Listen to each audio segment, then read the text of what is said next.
Be be شیرین اس کو حضرت امام حسین نے آزاد کر دیا تھا۔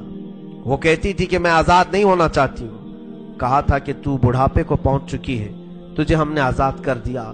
اور اس کے بعد مولا حسین نے جب یہ مدینہ طیبہ میں تھے، بی بی شیرین کو کہا تھا کہ تو آزاد ہے، جا، بہت سارا مال دیا تھا اور جمع کر کے کہا تھا کہ تو چلی جا، اپنی بقیہ زندگی آرام سے گزار۔ تو کہتی ہے ایک شرط ہے میری، میں اس شرط پر جاؤں گی۔ امام حسین ابن علی نے پوچھا کہ ہم نے تجھے کسی چیز سے روکا نہیں، منع نہیں کیا، کیا چیز تو چاہتی ہے؟ بی بی شیرین نے کہا تھا کہ مولا حسین بس چاہتی ہوں کہ میں گھر بنا لوں، گھر میں رہوں، ایک بار آپ اپنے قدم رکھ دینا، ہم غریبوں کے گھر پر ایک بار آپ تشریف لے آئیں، میری وہ معراج ہو جائے گی۔ امام حسین نے کہا بس اتنی سی بات، ہم تو غریبوں کے گھر روز جانا پسند کرتے ہیں، ہم روز جانا پسند کریں، جا ٹھیک ہے تیرے گھر ہم آئیں گے۔ اور بی بی شیرین نے کہا نہیں مولا، میری ایک درخواست یہ ہے کہ آپ اپنے خاندان کے ساتھ آئیں گے، اپنے شہزادوں شہزادیوں عورتوں کے ساتھ آئیں گے۔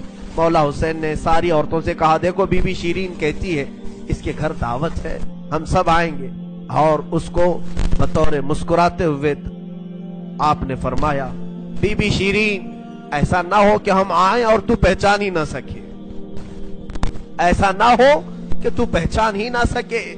قدموں میں گر گئی، کہا کہ میں آپ کے گھر کی کھائی ہوئی، میں آپ کی پروردہ، کبھی آپ کو نہ پہچانوں، ایسا کیسے ہو سکتا ہے؟ وہ خاتون گئی، کوفہ کے قریب ایک چھوٹی سی بستی میں گھر بنایا، بڑا اچھا سا گھر بنایا، اور اس کی بستی والے بھی اس کی بڑی عزت کرتے تھے کہ یہ فاطمہ کے گھر کام کی ہوئی عورت ہے، حسین ابن علی کے گھر کام کی ہوئی عورت ہے۔ وہ ہر گھر میں جاتی تھی، بستی والوں سے کہتی تھی لوگوں دیکھنا میں نے گھر بنایا اور پیغام بھیج دیا ہے، فاطمہ کے لاڈلے شہزادے رسول امام حسین نے مجھے وعدہ کیا ہے ایک بار وہ میرے گھر تشریف لائیں گے۔ بستی والے کہتے تھے کیا تیری قسمت ہے کہ تیرے گھر مولا حسین آنے کی بات کر چکے ہیں، رسول اللہ کا شہزادہ تیرے گھر آئے گا۔ سب اس کی گاؤں میں بڑی عزت تھی، لوگ کہتے تھے کہ اس کی بات پر حسین آنے والے ہیں۔ ایک بار جیسے ہی بی بی شیرین کو خبر ہوئی کہ امام حسین مدینہ سے مکہ نکل چکے ہیں اور مکہ سے کوفہ آنے والے ہیں، جیسے ہی یہ خبر ملی تو اس نے پیغام بھجوایا اور پھر اپنے گھر کو رنگ و روغن کرنا شروع کر دیا اور کمرے سجائے کہ مولا حسین کا قافلہ آ رہا ہے اور کوفہ جانے والے ہیں اور میرے گھر پر ٹھہریں گے۔ جنگ کی کوئی خبر ہی نہیں تھی۔ گاؤں والوں کو جیسی اطلاع ہوئی، گاؤں کے سارے لوگ اس کے ساتھ مل گئے، پورے گاؤں میں سارے لوگ گھروں کی تیاریاں کر رہے تھے اور سب لوگ روز انتظار کرتے۔ بی بی شیرین پہاڑ کے ایک چوٹی پر صبح سے شام تک بیٹھتی، ہر آنے جانے والے قافلے والے کو دیکھتی، جو مکہ سے کوفہ کے لیے آ رہا ہے جا رہا ہے، دیکھتی، انتظار کرتی۔ اس میں امام حسین اپنے گھر والوں کے ساتھ آنے والے نہیں آئے۔ کئی دن گزر گئے اور اسی زمانے میں ایک رات ایسی آئی کہ اس کے گھر ایک عورت آئی، کہا بی بی شیرین اٹھو جلدی۔ کہا کیا؟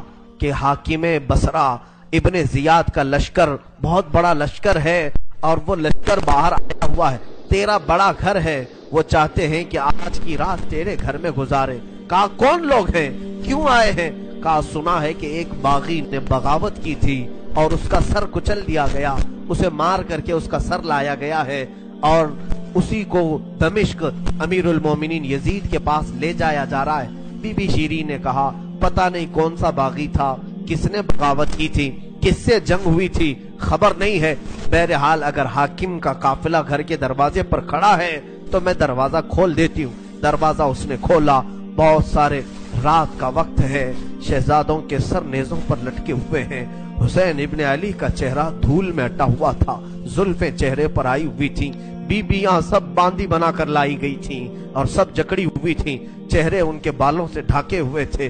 اس خاتون نے دیکھا اور کہا ہائے ہائے افسوس، قیدی آئے ہیں میرے گھر۔ مولا حسین کہتے تھے قیدیوں کے ساتھ اچھا سلوک کیا جائے، قیدیوں کے ساتھ اچھا سلوک کیا جائے۔ اس نے اپنے گھر میں اندر داخل کیا، جو حاکم، جو اس کے سپہ سالار تھے، ان سب کو اندر بلایا، رات گزارنے کا مقام دیا، جگہ دیا، اور یہ بیویوں کو صحن کے باہر ہی چھوڑ دیا گیا، ان کو اندر نہیں لایا گیا۔ اور اس خاتون نے کہا ان قیدیوں کو بھی تو لاؤ، میرا گھر کافی بڑا ہے، میں اندر سلا لوں گی۔ اسے اب تک یہ خبر نہیں تھی یہ لٹا ہوا قافلہ ہے کس کا، آخر یہ لٹا ہوا قافلہ کس کا آیا ہے۔ رات کے وقت اس نے کھانا بنایا، سارے فوجیوں نے کھانا کھا لیا تو بی بی سے کہا ان قیدیوں کو کھانا مت دینا، وہ کھانے کے مستحق نہیں ہے۔ اس نے چلا کر کے کہا دیکھو ہمارا دستور یہ ہے کہ میں فاطمہ کے گھر کام کر چکی ہوں، وہاں فاقے تو رکھتے تھے لوگ، گھر میں فاقہ تو ہوتا تھا، لیکن باہر آنے والے مہمان کو بھوکا نہیں رکھا جاتا، وہ چاہے قیدی ہوں باغی ہوں جس طرح کے ہوں، مجھ سے جو بن سکے گا میں کھلاؤں گی۔ اس نے کھانے بنائے اور اس کے بعد لے کر کے آئی، اور اس کے بعد کھانا جب سیدہ بی بی زینب کے پاس رکھا تو بی بی زینب نے اپنے دونوں ہاتھ دکھائے جو پیچھے بندھے ہوئے تھے۔ اس خاتون نے بی بی شیرین نے کھولا اور ان کے بالوں سے چہرہ ڈھکا ہوا تھا، اور اس نے کھانا پروسا کہ کھا لو بیویوں کھا لو۔ تو بی بی زینب نے پکار کر کے اپنے بھائی کا نام لیا، یا حسین ابن علی۔ تو بی بی شیرین چونک اٹھی، یہ نام تو کیوں لے رہی ہے؟ یہ نام تو میرے آقا کا ہے جس کی میں باندھی تھی، میں خدمت گزار تھی، یہ نام تو کیوں لے رہی ہے؟ بی بی زینب کہتی ہے بی بی شیرین کیا ہم نے تجھے پہچان لیا؟ بابا نہیں کہتے تھے کسی دن ہم گھر پر آئیں اور تو پہچان ہی نہ سکے؟ یہ جو اونچے نیزے پر سر دکھ رہا ہے تیرے آقا مولا حسین کا سر ہے، اور یہ علی اکبر کا سر ہے، یہ قاسم کا سر ہے۔ بی بی زینب پکارتی گئی، بی بی شیرین نے دیکھا اور پکار کر کے کہا مولا کیسی مہمان نوازی کا وقت تم نے دیا، کیا اس طرح بھی کوئی مہمان بنتا ہے کسی کے گھر؟